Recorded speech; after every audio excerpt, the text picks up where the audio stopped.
আসসালামু আলাইকুম, আমন্ত্রণ জানাচ্ছি মাই টিভি সংবাদে। সাথে আছে আমি নুসরাত জাহান মুন। শুরুতেই জানিয়ে দিচ্ছি সংবাদ শিরোনাম। খালেদা জিয়ার টিউমার ধরা পড়েছে, করা হয়েছে বায়োপসি, শর্তহীন মুক্তি দিয়ে চিকিৎসার জন্য বিদেশ যাওয়ার সুযোগ দেওয়ার জন্য দাবি। বিএনপি নিজেদের ফাঁদে আটকা পড়েছে মন্তব্য ওবায়দুল কাদেরের। সরকারি অস্থিতিশীল পরিস্থিতি সৃষ্টি করছে অভিযোগ মির্জা ফখরুল আব্বাসের।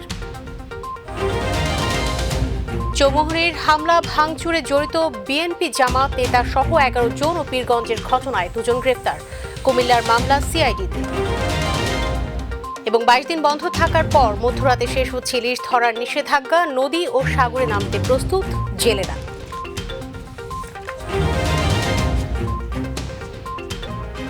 দর্শক, শিরোনাম শুনছিলেন, বিস্তারিত সংবাদে যাচ্ছি। এছাড়াও থাকছে মাই টিভির সোমবারের বিশেষ আয়োজন দৃষ্টির আড়ালে।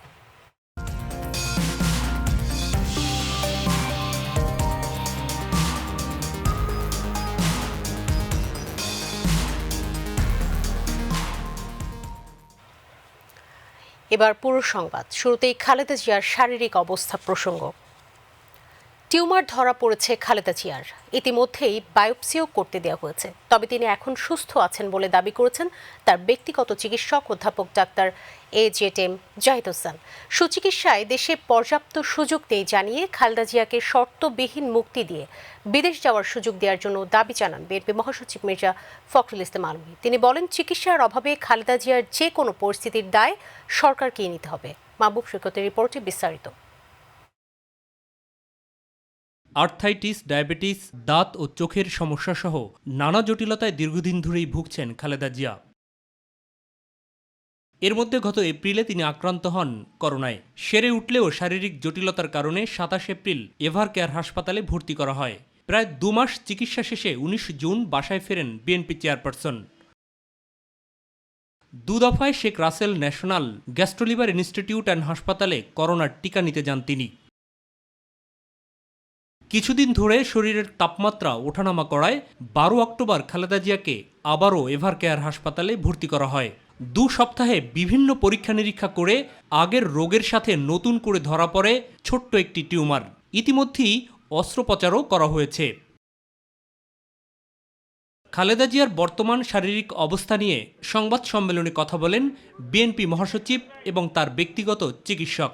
বায়োপসি পরবর্তীতে উনি সুস্থ আছেন। ওনার ছোট্ট একটা লাম্প আছে এক জায়গায়, এবং যেহেতু লাম্প আছে সেই জন্য লাম্পের জন্য ওটার নেচার অফ অরিজিন জানতে হলে তাহলে বায়োপসি করা প্রয়োজন। সেটি করা হয়েছে, বায়োপসি হয়েছে, বায়োপসি রেজাল্টের জন্য অপেক্ষা করতে হবে।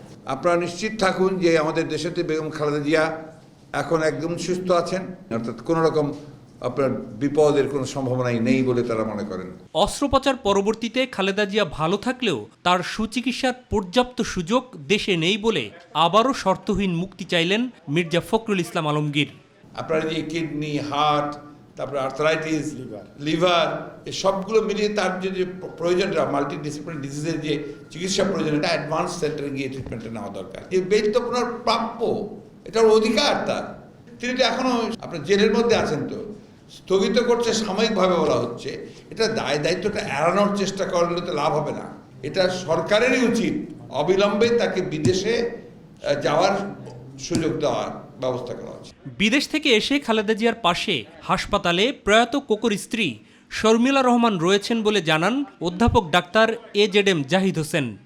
পেরেছেন আফটার অপারেশন, উনি খোঁজ নিতে পেরেছেন। ওনার ছোট ভাই শামীম ইস্কান্দার সাহেব এবং জনাব আরাফাত রহমান কোকর, মিসেস সৈয়দা শামিলা চৌধুরীর সাথে উনি কথা বলেছেন। দুর্নীতির মামলায় দণ্ডিত হলেও সরকারি আদেশে শর্ত সাপেক্ষে সাময়িক মুক্তিতে কারাগারের বাইরে রয়েছেন বেগম খালেদা জিয়া। মাহবুব সৈকত, মাই টিভি, ঢাকা।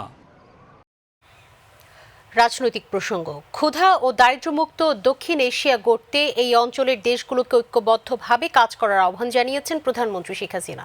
সকালে গণভবনে ঢাকায় নিযুক্ত পাকিস্তানের হাই কমিশনার ইমরান আহমেদ সিদ্দিকী তার সাথে সৌজন্য সাক্ষাৎ করতে গেলে প্রধানমন্ত্রী বলেন, এই অঞ্চলে জনগণের উন্নয়নে দেশগুলোর একসাথে কাজ করা উচিত। পাকিস্তানি হাই কমিশনার বলেছেন, পাকিস্তান বাংলাদেশের সাথে সম্পর্ক জোরদার করতে চায়।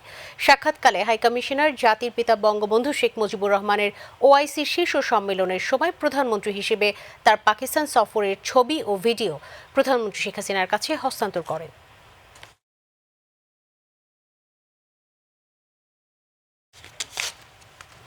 আওয়ামী লীগের সাধারণ সম্পাদক ওবায়দুল কাদের বলেছেন, বিএনপি নিজেরাই নিজেদের ফাঁদে আটকা পড়েছে, তাই তারা এখন উভয় সংকটে। তারা না পারছে আন্দোলন জমাতে, না পারছে নির্বাচনে যেতে। তাদের রাজপথে কোনো অস্তিত্ব নেই, তাদের অস্তিত্ব শুধু ফেসবুক আর অনলাইনে। সকালে সচিবালয়ে নিজ দপ্তরের সংবাদ সম্মেলনে এসব কথা বলেন সড়ক পরিবহন ও সেতুমন্ত্রী।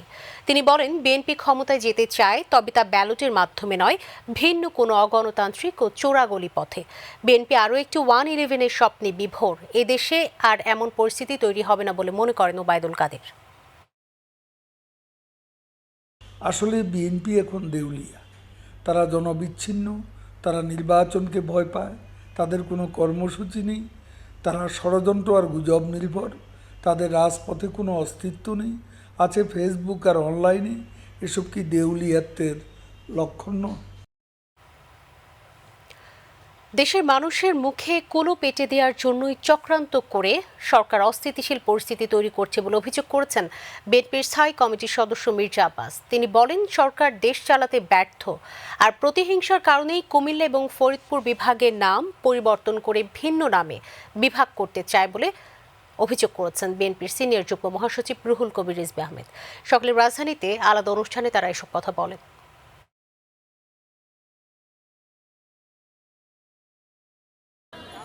সাম্প্রদায়িক দাঙ্গা নয়, এটা রাজনৈতিক চক্রান্ত। দেশের মানুষের মুখে কুলু পেরে দেওয়ার জন্য রাজনৈতিক চক্রান্ত।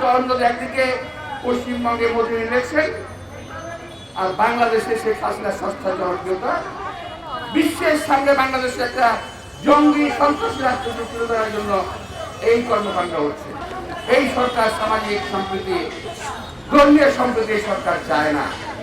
একটা আনরেস্ট ক্রিয়েট করে, সৃষ্টি করে এই সরকার ক্ষমতা টিকে থাকতে চায়। কুমিল্লা এই নামটা নাকি তিনি পরিবর্তন করে দিতে চান। কেন? রাগ কিসে, ক্ষোভ কিসে? মানুষ ঐতিহ্যের প্রতি শ্রদ্ধাশীল। কুমিল্লার মানুষ অত্যন্ত আহত হয়েছে। আজকে মানুষকে, জনগণের মনে আহত করে তিনি নিজের প্রতিহিংসা চরিতার্থ করবেন, এটা কেউ মেনে নিতে পারে না। সাম্প্রদায়িক সহিংসতা প্রসঙ্গ। নোয়াখালীর বেগমগঞ্জের চৌমুহনীতে মন্দির, পূজা মণ্ডপ, দোকানপাট ও বাড়িঘরে হামলার ঘটনায় উস্কানি দেওয়ার অভিযোগে জেলা যুবদল, স্বেচ্ছাসেবক দল, জামায়াতের নেতা সহ আরও 11 জনকে গ্রেফতার করেছে থানা পুলিশ ও গোয়েন্দা পুলিশ ডিবি। দুপুরে সংবাদ সম্মেলনে পুলিশ সুপার শহীদুল ইসলাম এসব তথ্য জানান। তিনি বলেন, 24 ঘণ্টায় জেলার বেগমগঞ্জ সদর, চাটখিল ও সেনবাগ উপজেলার বিভিন্ন এলাকায় সাঁড়াশি অভিযান চালিয়ে 11 জনকে গ্রেফতার করা হয়েছে। সংবাদ সম্মেলনে গ্রেফতার হওয়া ব্যক্তিরা উপস্থিত ছিলেন। পুলিশ সুপার বলেছেন, ঘটনার মূল উস্কানিদাতাদের মধ্যে স্বেচ্ছাসেবক দলের নেতা ফয়সাল ইমামকে চিহ্নিত করা হয়েছে। কুমিল্লার ঘটনার পর তিনি তার ফেসবুক আইডি থেকে একাধিক পোস্ট করেন এবং বিভিন্ন মাধ্যমে অন্যজনের কাছে শেয়ার করেন। চৌমুহনীতে হামলা ভাঙচুর চলাকালে ফয়সাল সেখানে উপস্থিত ছিলেন। গ্রেফতারের পর ফয়সাল প্রাথমিক জিজ্ঞাসাবাদে ঘটনায় উস্কানিদাতাদের মধ্যে কয়েকজনের তথ্য দিয়েছেন। তাদের দ্রুততম সময়ের মধ্যে গ্রেফতারের চেষ্টা চলছে।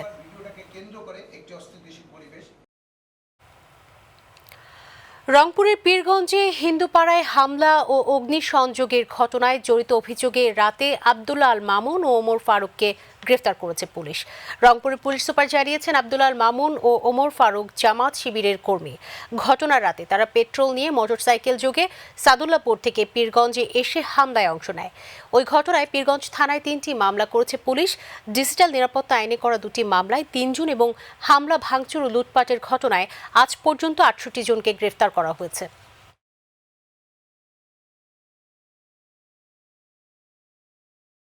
তো বিভিন্ন জায়গায় অভিযান পরিচালনা করে আমরা আরও 2 জনকে ঘটনার সঙ্গে সরাসরি সম্পৃক্ত এমন 2 জনকে আমরা গ্রেপ্তার করতে সমর্থ হয়েছি।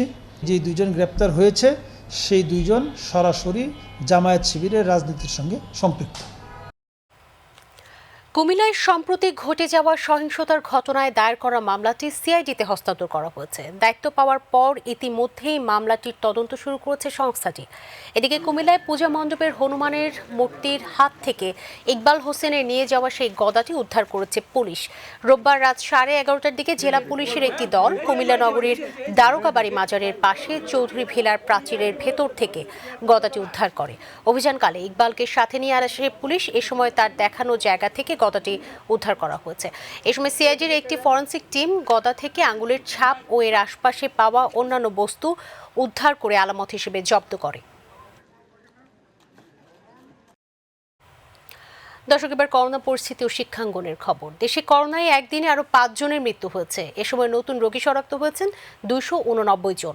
আগের দিনের তুলনায় মৃত্যু কমলেও শনাক্ত রোগীর সংখ্যা বেড়েছে। আগের দিন করোনায় 9 জনের মৃত্যু হয়েছিল আর নতুন রোগী শনাক্ত হয়েছিল 275 জন। সর্বশেষ 24 ঘন্টায় 20,773 জনের নমুনা পরীক্ষা করা হয়েছে। পরীক্ষার বিপরীতে রোগী শনাক্তের হার দাঁড়িয়েছে 1.39%। আগের দিন এই হার ছিল 1.51। গত 24 ঘন্টায় ঢাকা ও চট্টগ্রাম বিভাগে 2 জন এবং খুলনা বিভাগে 1 জনের মৃত্যু হয়েছে।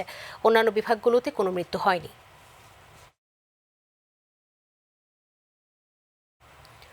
শাহজালাল বিজ্ঞান ও প্রযুক্তি বিশ্ববিদ্যালয় শিক্ষার্থীদের জন্য খুলে দেয়া হলো আবাসিক হল। প্রথম দিনে হলে প্রবেশ করে স্নাতকোত্তর শ্রেণীর শিক্ষার্থীরা। মঙ্গলবার স্নাতক 4র্থ বর্ষ, বুধবার 3য় বর্ষ, 28 অক্টোবর 2য় বর্ষের শিক্ষার্থী এবং ক্রমান্বয়ে অন্যান্য বর্ষের শিক্ষার্থীরাও হলে উঠতে পারবেন। আগামী নভেম্বরের প্রথম সপ্তাহ পুরোদমে শুরু হবে পাঠদান কার্যক্রম।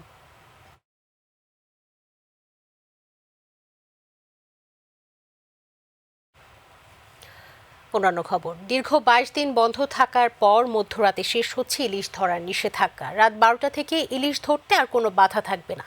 নদী ও সাগরে নামতে পুরোপুরি প্রস্তুত জেলেরা। এই কারণে জেলে পাড়ায় বিরাজ করছে উৎসব মুখর পরিবেশ। নিষেধাজ্ঞার সময় পর্যাপ্ত সহায়তা না পাওয়ার অভিযোগ করেছেন অনেক জেলে। প্রতিনিধিদের তথ্যচিত্রে শামস সাব্রিস উচ্ছ্বাসের রিপোর্টে বিস্তারিত। 4 অক্টোবর থেকে 25 অক্টোবর পর্যন্ত দেশের 6টি অভয় আশ্রমে চলে মা ইলিশ রক্ষা কার্যক্রম। এর আওতায় ছিল চাঁদপুরের প্রায় 60 কিলোমিটার নদী এলাকা। এ নিয়ে স্থানীয় প্রশাসন, মৎস্য বিভাগ, কোস্টগার্ড ও নৌ পুলিশের তৎপরতা ছিল চোখে পড়ার মতো। মা ইলিশ রক্ষা অভিযানে 22 দিন চাঁদপুরে মোট 300 মোবাইল কোর্ট ও অভিযান পরিচালনা করা হয়। নিষেধাজ্ঞা না মেনে মাছ শিকারে প্রায় 200 শতাধিক জেলেকে কারাদণ্ড ও অর্থদণ্ড দেওয়া হয়েছে। 132টি অভিযান পরিচালিত হয়েছে, যাতে প্রায় 1,80,000 মিটার জাল জব্দ হয়েছে।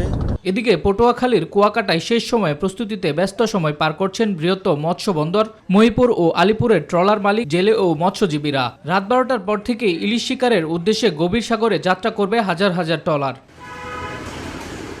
লক্ষ্মীপুরের মেঘনা নদীতে নিষেধাজ্ঞার 22 দিন পর আজ মধ্যরাত থেকে মাছ শিকারের জন্য প্রস্তুতি নিচ্ছেন জেলেরা। ফলে জেলেরা নদী পার ও মাছঘাটগুলোতে ব্যস্ত সময় পার করছেন। এই জেলায় প্রায় 42,000 নিবন্ধিত জেলে রয়েছে। পরিবারে আমরা 9 জন সদস্য। আমাদের অনেক কষ্ট হচ্ছে জীবনযাপন করতে, আমরা খায়া না খায়া জীবনযাপন করতেছি। নদী বেষ্টিত এলাকা বরিশালের গরুনদী ও মোলাদী উপজেলা। গরুনদীতে প্রায় 2,875 জন ও মোলাদীতে 3,506 জন কার্ডধারী নিবন্ধিত জেলে রয়েছে। সফলভাবে নির্দেশনা পালন করায় এবছর ইলিশের সংখ্যা বাড়বে বলে আশাবাদী এই মৎস্য কর্মকর্তার। আমাদের অভিযান সার্থক হয়েছে এবং সফলভাবে আমরা করতে পেরেছি যে আমাদের ইলিশের উৎপাদন বৃদ্ধি পাবে। আমরা মা ইলিশ ধরা যে নিষেধ, এই নিষেধাজ্ঞা অবস্থায় আমরা কোনো সরকারের পক্ষ থেকে সহযোগিতা পাইনি। চেয়ারম্যান মেম্বাররা আমার কাছে দেয় না, যা একটু শক্তিশালী মানুষ পাই, আমরা কোনো কিছু পাই না। নিষেধাজ্ঞা সময়সীমা শেষ হয় তাই স্বস্তি ফিরেছে জেলেদের মাঝে। শামস তাবরিজ উচ্ছ্বাস, মাই টিভি নিউজ ডেস্ক।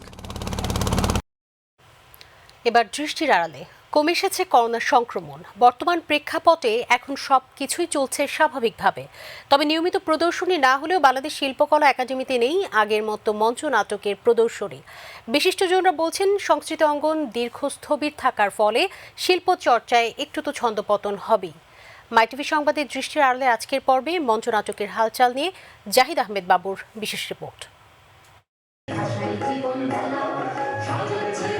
দৃশ্যটি দেখে সহজেই মনে হতে পারে আবারও সরব হয়েছে রাজধানীর মঞ্চ নাটকের দল, কিন্তু না, এটি রাজধানীর তেজগাঁও কলেজ অডিটোরিয়ামে একটি একক নাট্য প্রদর্শনী।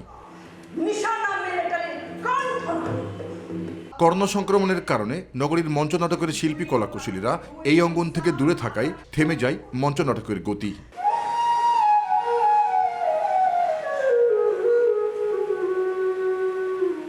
দীর্ঘদিন স্থবির থাকা বাংলাদেশ শিল্পকলা একাডেমির আঙিনা খুলে দেওয়ায় শুরু হয়েছে দর্শনার্থীদের আনাগোনা, কিন্তু নেই আগের মতো লোক সমাগম।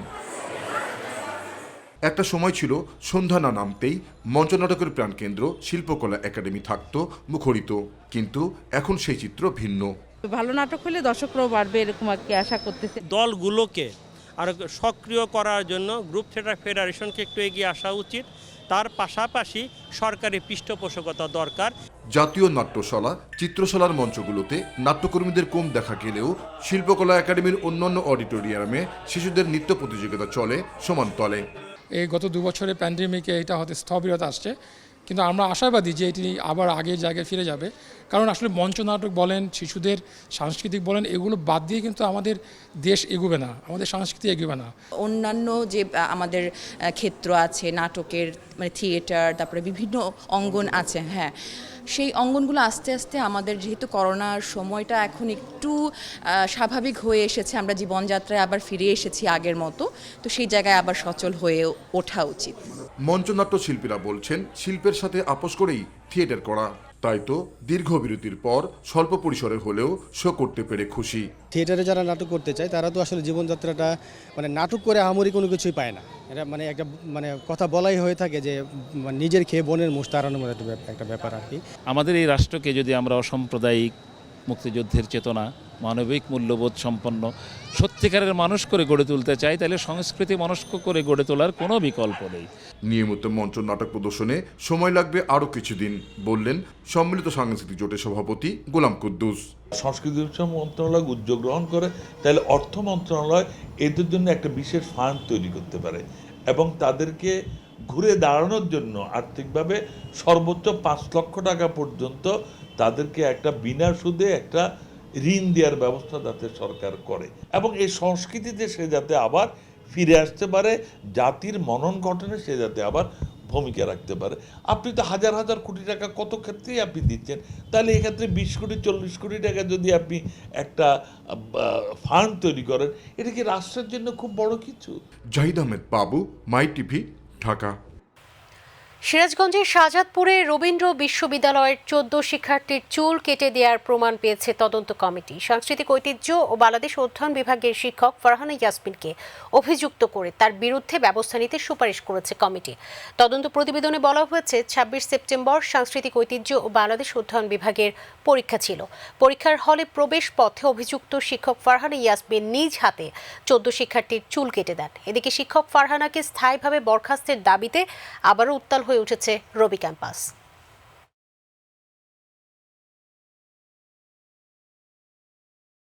আমরা তাদের ধৈর্যের সর্বোচ্চ পরীক্ষা দিয়েছি। আমরা যত জায়গায় কথা বলেছি, মাননীয় শিক্ষামন্ত্রী তাদের সাথে কথা বলতে চেয়েছে, তারা বলছে আমরা শিক্ষামন্ত্রীর সাথেও কথা বলবো না। ফারহানা বাতেন যদি অপরাধী হয় সেটা আইন তার বিচার করবে, আমরা তো সেই জায়গায় আমরা নিষেধ করছি না। আমরা আজকে আমাদের সাথে যেটা হয়েছে সত্য, খারাপ হয়েছে, কিন্তু স্টুডেন্টদের দাবি ন্যায্য, এটাও সত্য। আমার কলিগ যদি অভিযুক্ত হয়ে থাকেন তার বিচার হবে আইনি প্রক্রিয়া দিয়ে।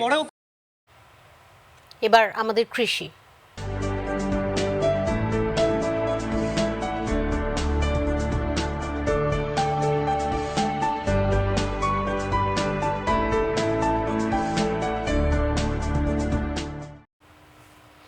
গাইবান্ধার গোবিন্দগঞ্জ উপজেলার বিস্তীর্ণ রোপা আমন ধান খেতে ক্ষতিকর পোকার আক্রমণ দেখা দিয়েছে। পাতা মোড়ানো এই পোকার আক্রমণ ঠেকাতে গিয়ে হিমশিম খাচ্ছেন কৃষকরা। কোনো ঔষধ বা কীটনাশক ব্যবহার করেও কাজ হচ্ছে না। এদিকে জেলা কৃষি বিভাগ বলেছে পোকার আক্রমণ থেকে ফসল রক্ষা সহ মাঠ পর্যায়ে পরামর্শ দেওয়া হচ্ছে। প্রতিনিধি মশিউর রহমান বাবু রিপোর্ট, জানাচ্ছেন শামসাবিজ উচ্ছ্বাস। গাইবান্ধার গোবিন্দগঞ্জ উপজেলায় রোপা আমন ধানে পাতা মোড়ানো, মাজরা পোকা ও পচানি রোগ দেখা দিয়েছে। পোকার আক্রমণে দিন দিন পাতা শুকিয়ে যাচ্ছে। এতে ধানের ফলন নিয়ে দুশ্চিন্তায় কৃষকরা। ফসল রক্ষায় কোনো প্রকার উপায় না পেয়ে দিশেহারা হয়ে পড়েছেন চাষিরা। এই পোকাটা যে কি পোকা এটা আমরা নিজেরাও ভাবতেও পারছি না, বুঝতেও পারতেছি না। জমি আমাদের শেষ হয়ে গেল, এখন জমিতে আসলে আবার চোখ দিয়ে পানি বাড়ায়, আমরা এখন দিশেহারা হয়ে গেছি। স্থানীয় কৃষকরা জানান পোকার হাত থেকে ফসল রক্ষায় বাজারে পাওয়া কীটনাশক জমিতে ছিটিয়েও কোনো কাজ হচ্ছে না। প্রতিটা জমি থেকে আমরা বিঘায় 20 থেকে 25 মণ ধান পাওয়ার আশা আসলো, সে জমিতে এখন মনে করেন যে 2 থেকে 3 মণ ধানও পাওয়ার আশাযুক্ত নই। একটা যে বিএস আমাদের যে আসে পরামর্শ দেওয়া কেউ কখনো আমাদের দেয়নি। উপজেলা কৃষি কর্মকর্তারা বলছেন এবার বৃষ্টি কম হওয়ার কারণেই এই পোকার আক্রমণ বেশি, তবে কৃষকদের বিভিন্ন রকম পরামর্শ দেওয়া হচ্ছে। উপজেলা কৃষি অফিস গোবিন্দগঞ্জ মাঠ পর্যায়ে কৃষকের পাশে আছে এবং এই প্রেসক্রিপশনগুলো তৈরি করে আমরা কৃষকের মাঝে বিলি করছি। এছাড়াও আমরা কৃষক পর্যায়ে কৃষি ভ্রাম্যমাণ কৃষি সেবা দিয়ে যাচ্ছি এবং কৃষকদেরকে প্রয়োজনীয় প্রতিকারের জন্য বলে যাচ্ছি। এবছর গোবিন্দগঞ্জ উপজেলায় মোট ৩২,৩৬০ হেক্টর জমিতে রোপা আমন ধানের চাষ হয়েছে। শামস তাবরিজ উচ্ছ্বাস, মাই টিভি, নিউজ ডেস্ক। দেশের স্বাধীনতার জন্য সকল ধর্মের মানুষ যেভাবে একত্রিত হয়ে মুক্তিযুদ্ধে অংশ নিয়েছিল, ঠিক একইভাবে সাম্প্রদায়িক সম্প্রীতি বিনষ্টকারীদের প্রতিহত করার আহ্বান জানিয়েছেন হিন্দু, মুসলিম, বৌদ্ধ, খ্রিস্টান ধর্মাবলম্বীরা।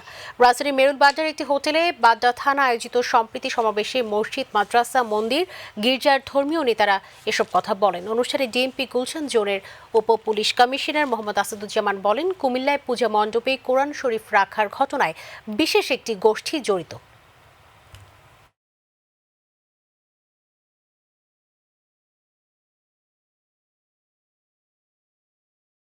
একটি গোষ্ঠী আছে এই দেশে চায় তারা এই বাংলাদেশের যে উন্নতি বলেন বা আমরা এই যে একটা আমাদের যে হিন্দু, মুসলিম, বৌদ্ধ, খ্রিস্টান সবই মিলে আমরা যে একটা বাংলাদেশ, আমার নোয়াখালী বা আমার বিভিন্ন জায়গায় যে বাসা বাড়ি এইসব ঘটনা এগুলো কারা ঘটাচ্ছে?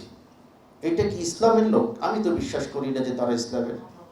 তো কারা এটিকে চিহ্নিত করতে? দর্শক, এর সাথে সংবাদের শেষ প্রান্তে আমরা শিরোনাম জানিয়ে দিচ্ছি আরও একবার। খালেদা জিয়ার টিউমার ধরা পড়েছে, করা হয়েছে বায়োপসি, শর্তহীন মুক্তি দিয়ে চিকিৎসার জন্য বিদেশ যাওয়ার সুযোগ দেওয়ার জন্য দাবি। বিএনপি নিজেদের ফাঁদে আটকা পড়েছে মন্তব্য ওবায়দুল কাদেরের, সরকারি অস্থিতিশীল পরিস্থিতি সৃষ্টি করছে অভিযোগ মির্জা আব্বাসের। চৌমুহনীর হামলা ভাঙচুরে জড়িত বিএনপি জামাত নেতা সহ 11 জন, পীরগঞ্জের ঘটনায় 2 জন গ্রেফতার। কুমিল্লার মামলা সিআইডি। 22 দিন বন্ধ থাকার পর মধ্যরাতে শেষ হচ্ছে ইলিশ ধরার নিষেধাজ্ঞা, নদী ও সাগরে নামতে প্রস্তুত জেলেরা। রাজনৈতিক সংকটে টালমাটাল সুদানের সামরিক অভ্যুত্থান, প্রধানমন্ত্রী সহ সরকারের অধিকাংশ মন্ত্রী ও রাজনৈতিক নেতা বন্দী। এবং দ্বিপাক্ষীয় ওয়ানডে সিরিজে শ্রীলঙ্কা অনূর্ধ্ব 19 দলের কাছে হোয়াইট ওয়াশ হয়েছে বাংলাদেশের যুবারা।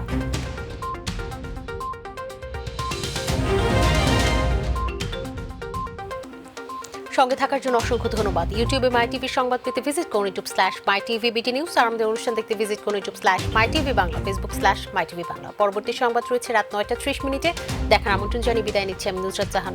করোনার সংক্রমণ রোধে সবাই সতর্ক থাকুন, মাস্ক পরুন, স্বাস্থ্যবিধি মেনে চলুন। আল্লাহ হাফেজ।